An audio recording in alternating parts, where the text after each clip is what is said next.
entendo que o culto já está feito. Se nós realmente, este tempo passamos aqui a oração, já foram citados os versículos, conformamos à vontade de Deus. Se nós realmente este tempo em oração, entendo que é o culto mais importante. E agora, por mim, li o texto, dizia amém e o culto estava feito. E o mais importante aconteceu. Porque é verdade de que muito do culto que nós temos, eu entendo que é muito tradição do homem. E a necessidade, muitas vezes, de colocar emoções na palavra e explicações tão esmiuçada, para que nós entendamos. Mas se nós vamos ver Jesus Cristo, quando leu aquele texto na sinagoga, acabou de ler e disse: hoje esta profecia se cumpriu. Não deu interpretação. Vamos ler, por exemplo, em Neemias. No Antigo Testamento, eles punham-se no púlpito e liam a Torá. Era o que eles faziam. Liam e havia os tradutores ou os intérpretes para traduzir a palavra para a linguagem do povo. Porque o povo vinha cautivo da Babilónia, tinha outro linguajar e não entendia o que estava na Torá. Então, para traduzir para a linguagem atual. Então, entendo que nós estamos num ponto de esmiuçar da palavra, e centramos muito naquilo que o pastor vai dizer. Quando eu entendo que o mais importante, já oramos, e seria suficiente para dizermos amém e sairmos daqui para aplicar tudo aquilo que nós lemos. Mas entendo que seria chocante mais fazer isso, então vou tentar traduzir entre aspas o que está aqui escrito. Não interpretar, traduzir. E quando começamos a interpretar, a diminuir, já vamos mal. Porque estamos a encontrar portas de saída para onde fugir. Mas entendo a parte do Senhor que vamos hoje a Efésios. Liliane, nós estamos a estudar nos sábados a Bíblia completa de Gênesis e Apocalipse. Vamos em Gênesis, mas de vez em quando temos umas paragens. E esta foi uma paragem que é necessária da parte do Senhor. E a maior parte das vezes que formos parar, vai ser para recordar temas repetidos. Os meios de graça. O que é que são meios de graça? Graça é graça. É algo que nós não pagamos por ela. É como se eu agora chegasse e toma isto. É de graça. Então, meios de graça foram meios que Deus nos deu para nós crescermos em santidade. É um meio de graça. Que meios são? A leitura, a oração, a comunhão com os santos. E há muitos mais por estudar. Há uns 7, 8 grátis na palavra. Mas o que eu quero dizer com isso? Que é um dos meios de graça que vamos estudar várias vezes, é a importância da palavra e da oração. E hoje vamos centrar-nos na palavra porque acho que é importante. Diz assim, Efésios 6, versículo 10. Quanto ao mais, sede fortalecidos no Senhor e na força do seu poder. Revesti-vos toda a armadura de Deus para poderes ficar firmes contra as ciladas do diabo. Porque a nossa luta não é contra carne nem sangue, e sim contra os principados e potestades, contra os dominadores deste mundo tenebroso, contra as forças espirituais do mal nas regiões celestiais. Portanto, tomai toda a armadura de Deus para que possais resistir no dia mau e depois de teres vencido tudo, permanecer inabaláveis. Estai, pois, firmes, cingidos contra a verdade e vestindo-vos da couraça da justiça. Calçai os pés com preparação do Evangelho da paz, abraçando sempre o escudo da fé, com o qual podereis apagar todos os dardos inflamados do maligno. Tomai também o capacete da salvação e a espada do Espírito, que é a palavra de Deus. Com toda oração e súplica, orando em todo o tempo no Espírito, e para isso vigiando com toda a perseverança e súplica por todos os santos, e também por mim, para que me seja dada no abrir da minha boca a palavra, para que, com intrepidez, fazer conhecido o mistério do Evangelho, pelo qual sou embaixador em cadeias, para que em Cristo eu seja ousado para falar como me cumpre fazê-lo. Amém, a palavra de Deus. Quanto ao mais, sede fortalecidos no Senhor, na força do seu poder. Sede fortalecidos no Senhor e na força do seu poder. Nós podíamos tirar muitas respostas em relação a isso, porque realmente é uma pergunta bastante ampla. Ou seja, sede fortalecidos no Senhor e na força do seu poder. Nós podíamos dar todos os exemplos bons sobre o que é ser fortalecido no Senhor e na força do seu poder. Mas não há melhor interpretação do que a bíblica. Quando nós vemos um texto, o que nos vai dar a resposta é o próprio texto. Nós vamos procurar respostas dentro da nossa mente. E o próprio texto vai-nos demonstrar o que está aqui. Sede fortalecidos no Senhor e na força do seu poder. Se o texto ficasse aqui, cada um podia dizer aquilo que quisesse ou interpretar como quisesse. Mas o texto dá a resposta. Veja no versículo 11. Revesti-os de toda a armadura de Deus. Nós ainda não sabemos qual é toda a armadura de Deus, mas a partir daqui o apóstolo Paulo, que é o autor desta carta, vai começar a esmiuçar qual é a armadura de Deus. E é muito interessante, porque é provável de que Paulo, quando vai fazer a descrição de toda a armadura de Deus, vai descrever umas vestes tal e qual como era um soldado romano naquele então. Porquê? Porque quando o apóstolo Paulo está a escrever esta carta dos Efésios, ele estava preso em cadeias, na sua primeira prisão em Roma. E provavelmente, diariamente, via aqueles soldados ou ir levar a comida, ou talvez discipliná-lo, ou acorrentá-lo na masmorra. Então, diariamente, olhava para aqueles soldados. E perante aquela adversidade, ele não vai dizer para sermos fortes contra os soldados romanos, para sermos fortes contra o primeiro-ministro, para sermos fortes contra o chefe que é malvado. Não. Toda essa descrição que ele agarra em prisões do soldado romano vai levá-lo para a nossa verdadeira batalha. E diz, para poderdes ficar firmes contra as ciladas do diabo. Esse é o adversário. O nosso eu, primeiramente, e o diabo. E há duas palavras aqui muito interessantes. Vejam bem. Para. Esta palavra para é a palavra pros em grego, que é traduzida literalmente como para, mas pode ter uma função que é em benefício de. Em benefício de. Ou seja, vamos traduzir com este em benefício de. Revesti-vos de toda a armadura de Deus, e agora vamos perceber qual é a armadura de Deus, em benefício de poderes ficar firmes contra as ciladas do diabo. Nesta versão, mas uma versão mais comum e corrente e mais fiel, iria traduzir para ficares firme contra as astutas ciladas do diabo. Estratégias. As astutas estratégias do diabo. É que ele não vem de forma a tu identificá-lo facilmente. Porque, claro, o que o mundo quer é pintar aquela ideia do diabo vir com os corninhos, com uma roupinha preta, quando está tudo escuro, fazer buh, Rafael, assustei-te. Não. As astutas ciladas.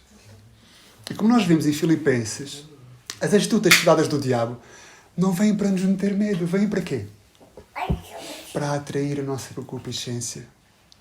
Para nos fazermos pecar. Para fazer-nos pecar. Porque a concupiscência é o desejo que há no nosso coração.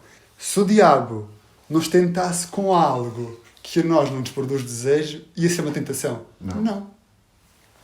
Facilmente para o lado. Por isso é que Deus diz, revesti-vos toda a armadura. Para quê? Para que não pequeis. Porque o pecado não representa a Deus. O pecado não representa... E Deus salvou-nos. E depende de nós a salvação? Não. Mas salvou-nos para não pecarmos. E diz, para poderes ficar firmes contra as astutas ciladas do diabo. O anjo de luz. Aquele que apresenta a tentação, mas não vai fazer com que peques. Ele apresenta somente a tentação. O pecado é um problema do ser humano. Do coração. Por isso é que devemos renovar-nos constantemente, como diz em Romanos 12, para estarmos cheios do Espírito Santo, para resistirmos. E vamos perceber hoje qual é que é a melhor forma para estarmos preparados para isso. Diz assim, no 12, porque a nossa luta não é contra carne nem sangue, e sim contra os principados e potestades, contra os dominadores deste mundo tenebrosos, contra as forças espirituais do mal nas regiões celestiais. Mas à nossa volta há uma guerra espiritual. Se Deus nos permitisse por um segundo ver o que está aqui a passar à nossa volta, nós ficaríamos assustadíssimos, de certeza. Porque há uma guerra espiritual. Nós não temos nada para fazer. Nada. Uns vão para o Facebook, uns vão para o WhatsApp, uns vão para fazer uma comida, outros vão... Nada para fazer. Metam-se a ler a palavra e vão ver o que é que vai acontecer. Tem tudo para fazer. Tudo. Há uma guerra espiritual. Porque o diabo não quer que nós leamos a palavra. Porque é a palavra que nos vai fortalecer e fazer resistir. É isso que vamos chegar hoje. Orar. Podemos estar a falar com alguém horas. Vai lá orar com Deus. Ver o que é que vai acontecer. Até dormos de joelhos. Assim que nos cansamos, mas com Deus, rapidinho. 5 minutos, suficiente. Já tenha fortaleza suficiente para enfrentar o dia. Deus nos ajude. Porque essas ciladas são astutas. Muito astutas. Vejam o caso de Pedro. Firme. Senhor, se for preciso, morro contigo. E os outros todos. Se for preciso, também vamos morrer contigo, entre aspas. Diziam todos. O que aconteceu? Tempos depois, estava a negar o Senhor. Porquê? Deixou de vigiar, porque nesse transcurso havia oração no Getsemani e deixou de orar. Dormiu. E o Senhor disse, cuidado, porque o espírito está pronto, mas a carne é débil. Por isso temos que nos E fortalecer. Pedro negou 3 vezes ao Senhor. Depois disso, negou 3 vezes ao Senhor. Mas, de qualquer das formas, percebemos de que se deixamos de vigiar, o diabo está astutamente. A nossa luta não é contra carne nem sangue. É muito mais fácil. Os muçulmanos metem um colete de bombas, entram por Israel adentro e rebentam com as pessoas, fazem o atentado. É muito fácil fazer isso. Mas a nossa luta é diferente. É uma luta que é vencida com o amor. É uma luta que é vencida com o Evangelho. Aquela luta, se dão no lado esquerdo, Deus diz, mete o direito. E assim sucessivamente. Mas é uma luta. Causa muito mais mortes do que a guerra na Ucrânia. Muito mais mortes. Sabem porquê? Porque a guerra na Ucrânia pode matar milhares e outros podem se salvar. E muitos dos milhares que até podem morrer na Ucrânia, ou centenas deles, podem nem sequer morrer, porque são salvos. Só que esta luta que nós estamos a falar, a consequência do pecado, é a morte.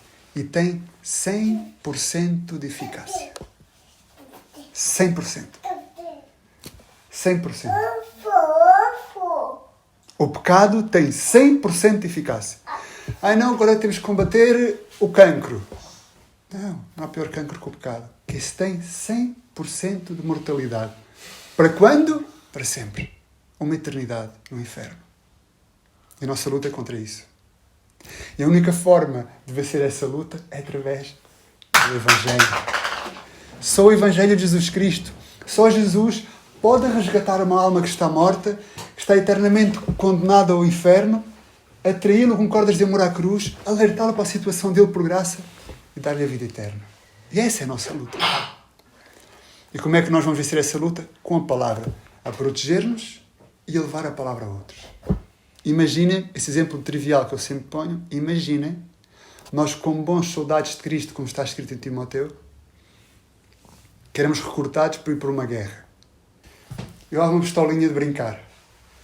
O que é que me ia acontecer? Iam matar em 3 tempos. Sim ou não? Ou com uma faquinha da cozinha. Iam matar em 3 tempos. Da mesma forma, se eu fosse para a guerra assim despreparado, o capitão daquela guerra ia-me disciplinar.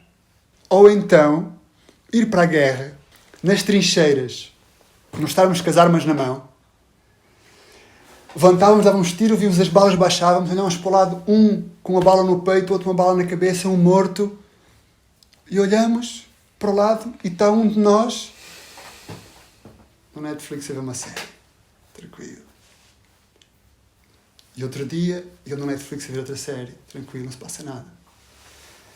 Preocupar-se, mandar mensagem à namorada, onde é que vão jantar hoje à noite? O que é que vocês acham? Todos a guerrear e constantemente esse soldado a fazer essas coisas. O que é que vocês acham o capitão daquele exército ia fazer com ele? É como matava mesmo. Nós somos soldados alistados para uma guerra santa. E Deus vê as nossas trincheiras. O que é que nós estamos a fazer? Que prioridades nós temos? Nos nossos atos, pior. Ele sabe a nossa mente e o nosso coração. Que objetivos temos? Somos alistados para esta guerra espiritual ou estamos preocupados com as nossas necessidades e com as nossas prioridades? O que é que vocês acham que Deus vai fazer com esses que estão a descuidar-se nessa guerra? E muitos desejariam a morte, mas não vão poder. Porque a morte é eterna e será no inferno constantemente.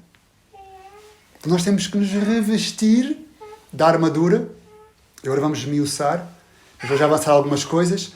Para nos proteger e para salvar a outros. E isso é a palavra de Deus.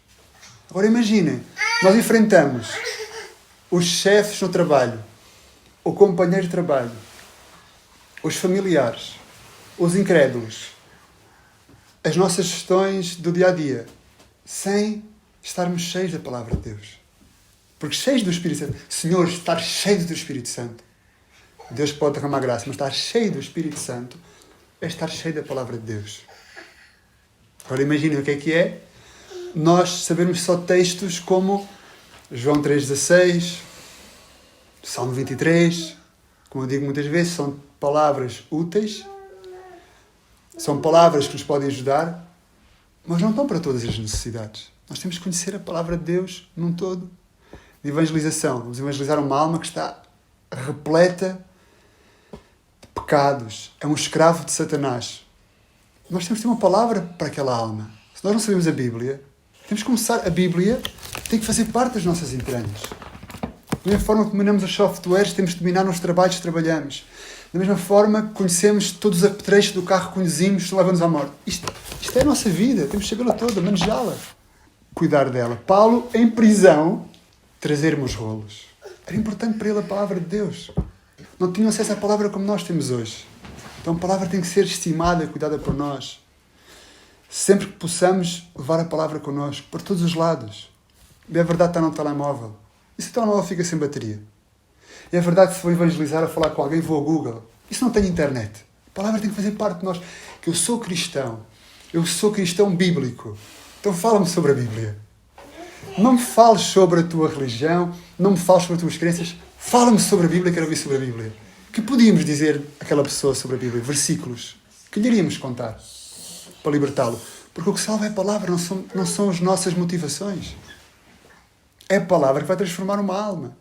Tudo bem que o nosso testemunho pode ajudar aquela pessoa e irmos à Bíblia e lermos. E mesmo que nós não sabemos a palavra de cor, se a pessoa me disser, ensina-me que a Bíblia, como estás a explicar, como é que nós íamos explicar àquela pessoa o Evangelho, a história de Jesus? Como é que nós íamos manejar a palavra? Estão a entender a importância? Nós somos capazes de fazer uma viagem para outro país, e tenho visto isso muitas vezes, constantemente, aqui em Portugal, pessoas que vêm do Brasil, a mudar a sua vida toda para Portugal, têm de trazer tudo. Até a farofa tem que vir na mala. Tudo tem que vir lá. Até a linguiça que aqui em Portugal não se vende. Mas a Bíblia não vem. Ou então metem no telemóvel ou no Kindle e já está. A Bíblia não vem. Mas depois dizemos que vou para lá para ser um servo de Deus. Vou para lá para estender o reino do Senhor. Como é que vais fazer isso se nem a Bíblia trazes? Estão a entender? O que nós estamos a fazer com a nossa vida? Espaço para aquele perfuminho que lá em Portugal não se vende aqui, mas espaço para a Bíblia não há. Porque já está no telemóvel. Ou então vamos viajar, uma viagem de ócio, e passa a mesma coisa. Na mala, é que na Ryanair só podemos levar mala de mão. Então é tudo lá encafuado e mais uma t-shirt, porque pode estar frio. Ai, um casaco. Espaço para a Bíblia não há. A Bíblia não tem espaço na viagem. O que é que estamos a dizer a Deus? Que nessa viagem Ele não é a prioridade. A prioridade é os monumentos, é o passeio, é a comida. Estão a entender? Estou-vos a falar de coisas muito importantes, porque eu digo muitas vezes, e desculpa ser repetitivo, é fácil ser cristão batista, ser cristão presbiteriano, ser reformado, ser evangélico, ser protestante. Isso é muito fácil. Agora, ser um discípulo verdadeiro de Jesus, cuidado com o que andamos a fazer com as nossas vidas. Pois estamos perante uma guerra espiritual. Agora o texto, a partir do versículo 13, vai começar a mostrar exemplos práticos do que é essa armadura. Como eu disse, o próprio texto dá a resposta. Portanto, tomai toda a armadura de Deus. Repete uma vez mais aquilo que tinha dito anteriormente no versículo 11. Portanto, tomai toda a armadura de Deus para que possais resistir no dia mau e depois de teres vencido tudo, permaneceres inabaláveis. Como? Espera lá. Acho que a Bíblia se enganou aqui. Portanto, estou a ser irónico, tomai toda a armadura de Deus para que possais resistir no dia bom, quando estão fortes, quando estão felizes, alegres, cheios de Deus. Não. Nesses dias, já é óbvio que Deus derramou graça, está cheio do Espírito Santo, para poderes resistir num dia mau. E é aí que se mostra que é aquele que tem o selo do Espírito Santo. É porque ser cristão com o frigorífico cheio é fácil. Ser cristão com saúde e com as análises, com os índices perfeitos, é fácil. Ser cristão com a família, com trabalho, com dinheiro, com saúde, é fácil. Ser cristão onde ninguém te injuria o teu nome, onde ninguém te persegue, onde ninguém te degola, é fácil. No dia mau. É aí que se vai mostrar.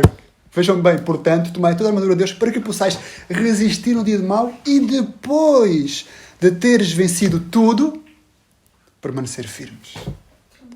Porque é no dia mau que muitos te mostram que realmente são e apostatam da fé, porque apresentaram a este Jesus, vem a Cristo, os teus problemas vão acabar. O Jesus tem um plano maravilhoso para a tua vida. Um falso evangelho. Um falso evangelho. Isso não existe. O único problema que Jesus nos resolveu era aquele problema que nós não podíamos resolver, que era o paga do pecado e a consequência eterna, que seria o inferno. Só isso. Não nos disse que não íamos passar por uns dias maus. Aqui está escrito. Então vamos lá a Apocalipse 21. O que é que disse? As primeiras coisas passaram. Primeiras coisas são estas. Qual é que eram as primeiras coisas? Choro, lágrimas, dor e morte. Ele não disse as primeiras coisas passaram. O vosso trabalho, a vossa família. Não. Choro, lágrimas e morte. Então, se nós nesta vida nos podemos rir, gozar-nos, comer, é graça de Deus. Porque disse que as primeiras coisas, por causa do pecado aqui, seriam estas. Depois vêm as segundas, que é na eternidade com Ele, sem nada disto. Nós no céu não vamos ficar felizes porque vai haver uma fruta saborosa. Não vamos ficar felizes porque vamos ver um monumento incrível. Não vamos ficar... O nosso gozo vai ser porque vamos ver a Deus cara a cara sem pecado. 14. Estai, pois, firmes, cingindo-vos com a verdade, vestindo-vos da couraça da justiça, calçando os pés com a preparação do Evangelho da Paz. 16. Abraçando sempre o escudo da fé, com o qual podeis apagar todos os dardos inflamados do maligno. Tomai também o capacete da salvação e a espada do Espírito. Paramos aqui. Ele agora faz uma descrição do que é uma armadura. E de como nós devemos estar com essa armadura.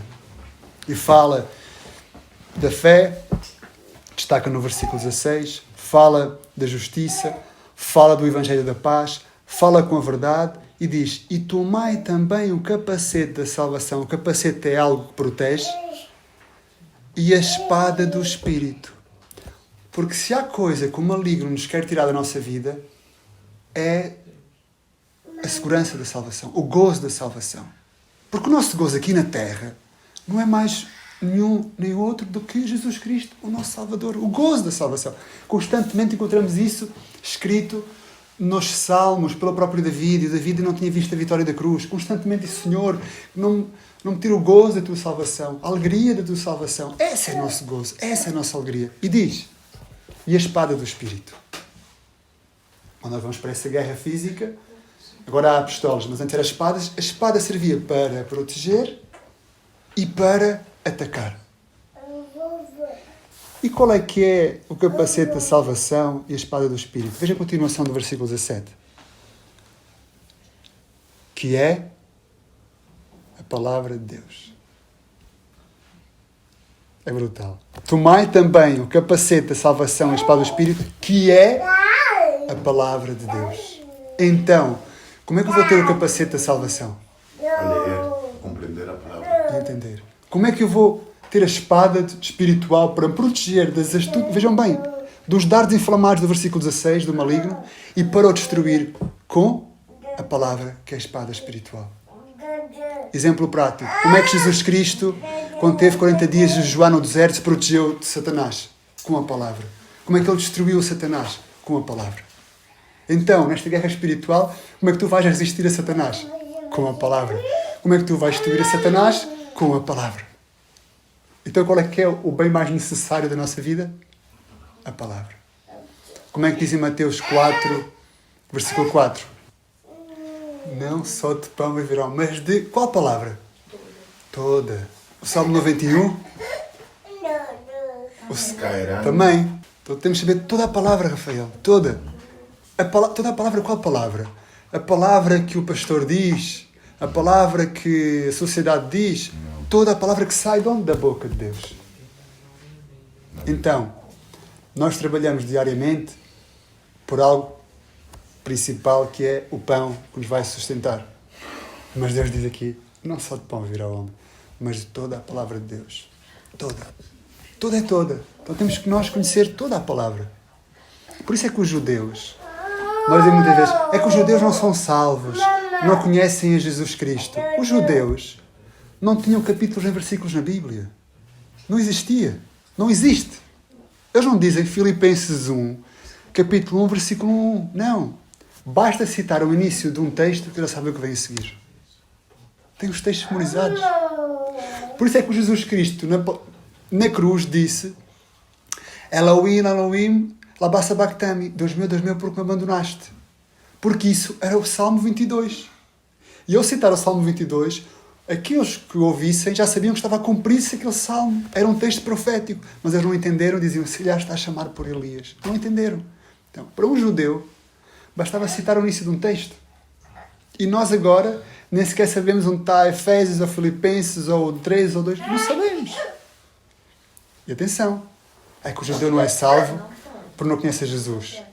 Mas como é que uma pessoa que não é salva, não conhece a Jesus, conhece a palavra, e nós que nos dizemos salvos e conhecemos a Jesus, não conhecemos a sua palavra? Estão a entender? Estão a entender o perigo de que é ser um cristão nominal e não um discípulo verdadeiro? Estão a entender a diferença? Então, se nós lemos, pode ser que nos tornemos demasiado soberbos, porque a leitura também traz conhecimento. Então é necessário que Deus nos humilhe. Como? Versículo 18 de Efésios 6. Com toda a oração e súplica, orando em todo tempo no Espírito, e para isso vigiando com toda a perseverança e súplica por todos os santos. Atenção, hein?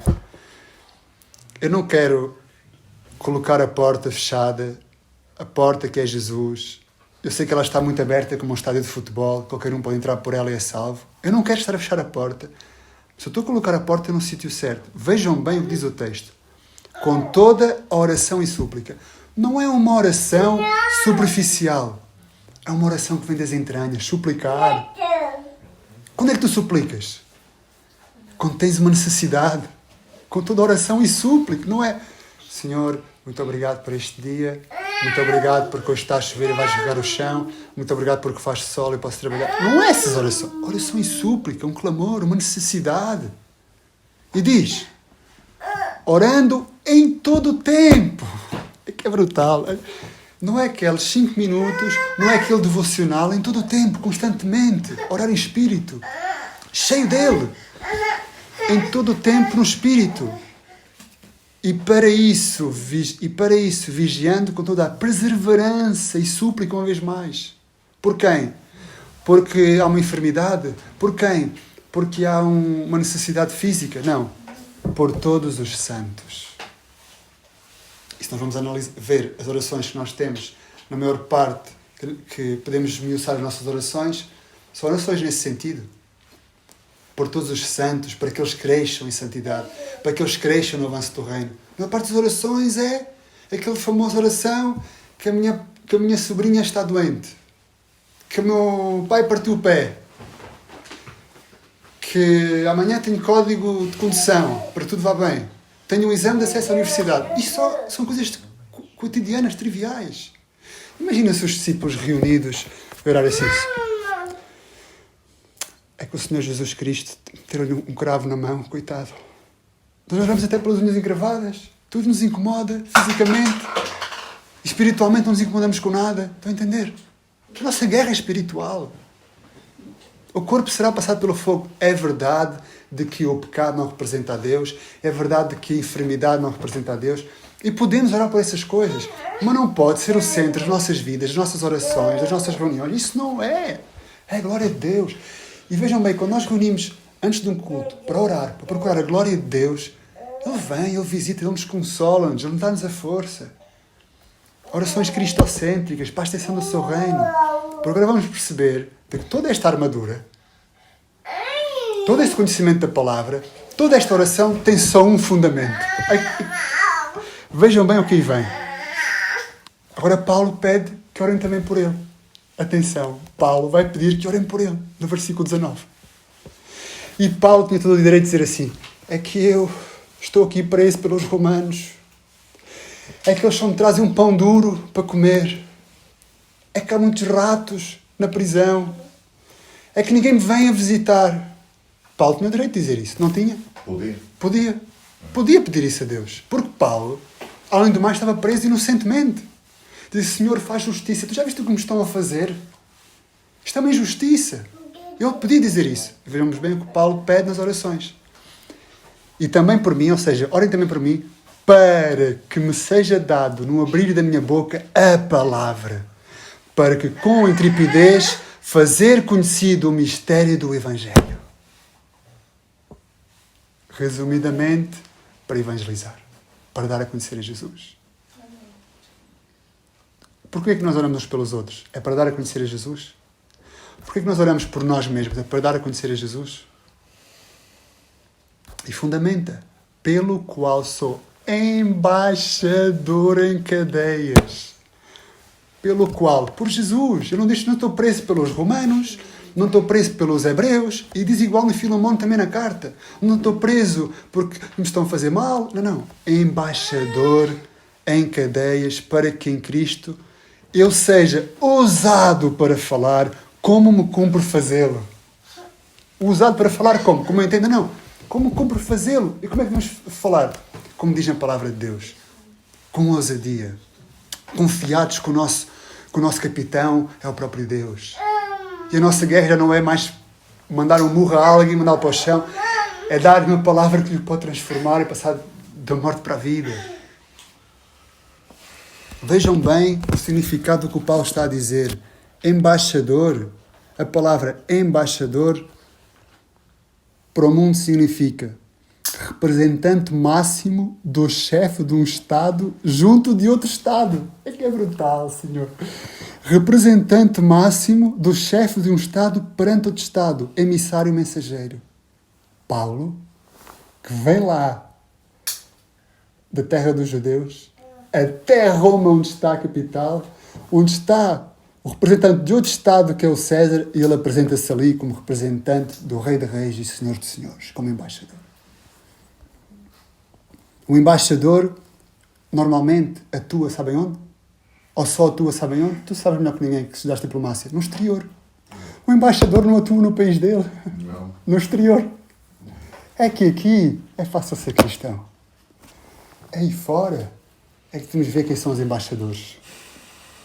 Pelos frutos os conhecerás. Estão a entender?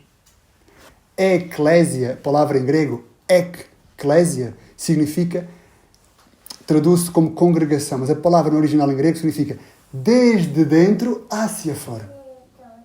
Então, tudo isto estamos aqui a fazer, a falar, a orar, a aprender, só colocamos em prática. É hipocrisia, é religião.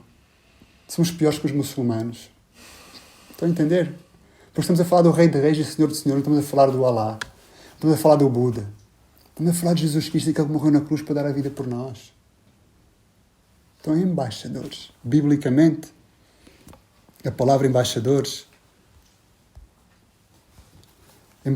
é traduzido várias vezes, palavra hebraica do Antigo Testamento. Tessir, que significa aquele que vai à missão. E uma pessoa que vai numa missão pode parar durante essa missão? Tem uma missão. Tem uma missão, tem que cumprir. Melitz, que significa intérprete, aquilo que eu estava a dizer. Estamos aqui para interpretar a palavra de Deus, para dar-lhe àquelas pessoas traduzida para eles que entendam. Malak, um mensageiro de Deus. Este é o nome usado pelo apóstolo Paulo para designar aqueles que são nomeados por Deus para proclamar a sua vontade. Aparece em Efésios e em Coríntios. Efésios 6:20, como estamos a ler. A palavra que é utilizada é designada por aqueles nomeados por Deus para proclamar a sua vontade. A vontade de quem? A sua. E como é que vamos saber a vontade de alguém?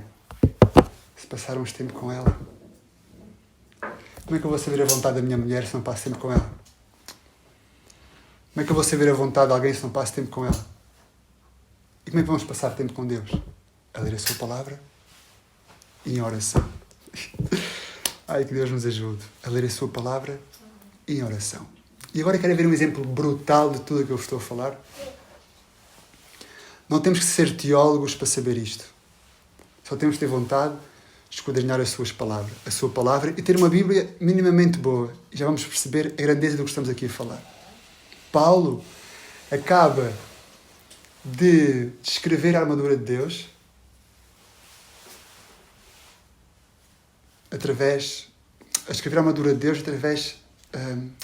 Paulo acaba de escrever a armadura de Deus como sendo a palavra de Deus junto com a oração. Então seria ridículo Paulo estar a descrever a armadura de Deus sem falar sobre a palavra de Deus. Querem ver? Versículo 14. Capítulo 6, versículo 14 de Efésios. Diz assim: Estai, pois, firmes, cingindo-vos com a verdade e vestindo-vos da couraça da justiça. Eu vou-vos ler alguns textos. Isaías 11, versículo 5. Fiquem em Efésios. Ouçam. A justiça será o cinto dos vossos lombos e a fidelidade o cinto dos vossos rins. Isaías 59, versículo 17.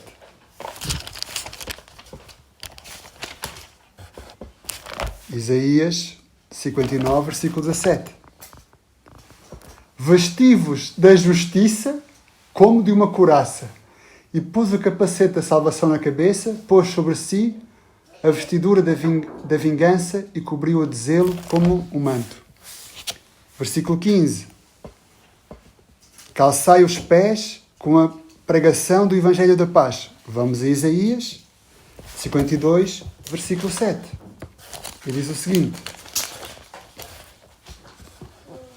que formosos são sobre os montes os pés dos que anunciam as boas novas. Os que fazem ouvir a paz, que anunciam as coisas boas, que fazem ouvir a salvação, que dizem Sião, o teu Deus reina. Versículo 17. Tomai também o capacete da salvação e a espada do Espírito, que é a palavra de Deus. Isaías 59, versículo 17. Vesti a couraça da justiça como vesti-vos da justiça como a couraça, pôs o capacete da salvação na cabeça, pôs sobre si as vestiduras da vingança e cobriu de zelo como um manto. Ou seja, Paulo, o que está aqui a falar em Efésios, são textos do Antigo Testamento. Que Deus, através do Espírito, lhe traz à mente para ele escrever o Novo Testamento. Paulo sabia a palavra de Deus. É que o Espírito Santo pode nos trazer muitas coisas à mente, mas a primeira função do Espírito Santo é trazer-nos à mente a sua palavra. Não trazer-nos felicidade, porque ele vem para dar a noção do pecado, da justiça e do juízo. Isso vem através da palavra de Deus. Então Paulo está na prisão, provavelmente sem os rolos, mas está empapado da palavra de Deus. Eu sempre ponho o exemplo de Jonas. É que eu estou a ser como Jonas, estou a fugir da vontade de Deus. É que Jonas foi evangelizar em contra a vontade. Atenção, porque Jonas, no capítulo 2, tem um salmo a Deus de adoração e arrependimento, e se esprememos esse capítulo 2 de Jonas, pinga pelo menos vestígios entre 10 a 15 salmos da Bíblia. Orou a palavra de Deus para se arrepender. Então, se nós não estamos preparados, cheios da palavra de Deus, no momento de angústia, de aflição, de evangelização, de combate, de guerra, como é que Deus nos vai socorrer? Por exemplo, Senhor, é que tu não me ajudas. Eu disse, filho meu, é que tu andas descuidado, não lês a palavra, não oras, não tens comunhão comigo. Como é que tu me dizes que queres viver comigo para sempre se não passas tempos comigo? Intimidade. E só a palavra de Deus vai salvar. E diz aqui no versículo 15, calçai os pés com a preparação do Evangelho da Paz. E este texto também é citado em Romanos. E em Romanos 10, no versículo 14, temos esse famoso texto que a gente conhece, e salvo erro até cantamos, nos alerta sobre isso. Diz em Romanos 10, no versículo 14. Como, porém, invocarão aquele a quem não creem? Como crerão naquele de quem não ouviram?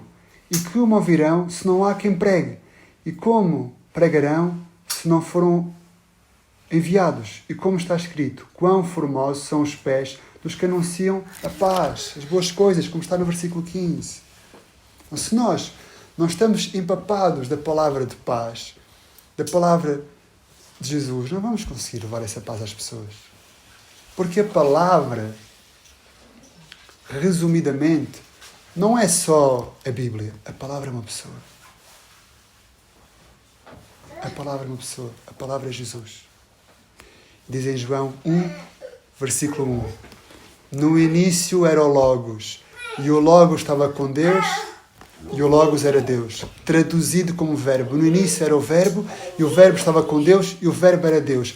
Traduzido em outras versões, e agarrando o que nós estamos a falar hoje, diz, no início era a palavra, e a palavra estava com Deus, e a palavra era Deus. E a palavra é Jesus Cristo.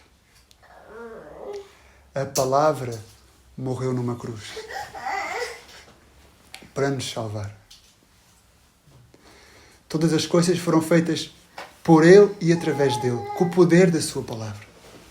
Então, aqui está o poder do próprio Deus, o sopro da sua voz.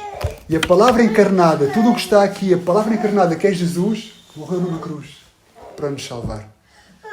Então, se a palavra morreu para nos salvar, como é que a palavra não nos está a matar? Como é que a palavra não está a destruir os nossos objetivos? Como é que a palavra não está a arrebentar com o nosso ego? É porque não estamos a esquadrinhá-la. É porque olhamos para ela como um livro de normas, regras de fé. Isto não é um livro de normas, regras de fé. Isto é a palavra de Deus. Isto é a nossa salvação e salvação para os outros. Isto é o mais importante que nós temos na nossa vida. É o mais importante que nós temos. E que Deus nos ajude, uma vez por todas, a entendermos que temos que manejar a palavra de Deus. Isto não é um apêndice para o cristão. Isto não é um apêndice para estudar livros de teologia. Isto é o centro da nossa vida. Foi o que nos salvou. Se assim o queremos, temos que viver consoante aquilo que diz. Porque pelos frutos os conhecereis. E a palavra foi degolada numa cruz para nos salvar. Que Deus nos ajude a viver consoante a palavra e a viver para a sua glória. Vai avançado, mas eu quero só ler uns textos, só para terminar. Vamos a João 14. Jesus Cristo preparava-se para ascender aos céus, preparava-se para deixar este mundo, traz a promessa aos discípulos que ia deixar o Espírito Santo, o Consolador, o Paracleto, e diz estes textos em João 14, versículo 20. Naquele dia, vós conhecereis que estou em meu Pai, e vós em mim e eu em vós. Aquele que tem os meus mandamentos e os guarda, esse é o que me ama. Quem é que ama a Deus? Aquele que tem os seus mandamentos e os guarda. Que é brutal. E aquele que me ama será amado pelo meu Pai. E eu também o amarei e o manifestarei a ele. Disse-lhe Judas, não Iscariotes: de onde procede, Senhor, que estás para manifestar-te em nós e não no mundo? Repito, peço desculpa. Disse-lhe Judas, não Iscariotes: de onde procede, Senhor, que estás para manifestar-te a nós e não ao mundo? 23. Atenção. Respondeu Jesus, uma vez mais: se alguém me ama, guardará a minha palavra e meu Pai o amará. E viveremos para ele e faremos nele morada. Quem não me ama, não guarda as minhas palavras. E a palavra que estáis ouvindo não é minha, mas do Pai que me enviou. E vos tenho dito, estando ainda convosco, mas o Consolador, o Espírito Santo, a quem o Pai enviará em meu nome, esse vos ensinará todas as coisas e vos fará lembrar de tudo o que eu vos tenho dito. O Espírito Santo agora dá para saltar, dá para correr. Como o Espírito Santo vai trazer a nós, à mente, tudo aquilo que Jesus falou. O que é que Jesus falou? A sua palavra. Para entender a redundância da situação. Repito o versículo 26. Mas o Consolador, o Espírito Santo, A quem o Pai enviará em meu nome, esse vos ensinará todas as coisas e vos fará lembrar de tudo o que vos tenho dito. O que é que ele disse anteriormente? Aquele que me ama, guarda a minha palavra. Submeter-se só aos versículos que entendemos? Toda a palavra. Toda a palavra. Então que Deus nos ajude nessa tarefa, porque a própria palavra deu a vida para nos salvar. A Ele toda a honra e a Ele toda a glória. E tendo em conta tudo isso que falamos, ouvimos e foi apreciado, tenho uma coisa a dizer-vos que vai fazer parte dos cultos. Ainda não sei se durante a semana, se no fim de semana, que é o quê? A importância de nós memorizarmos as Escrituras.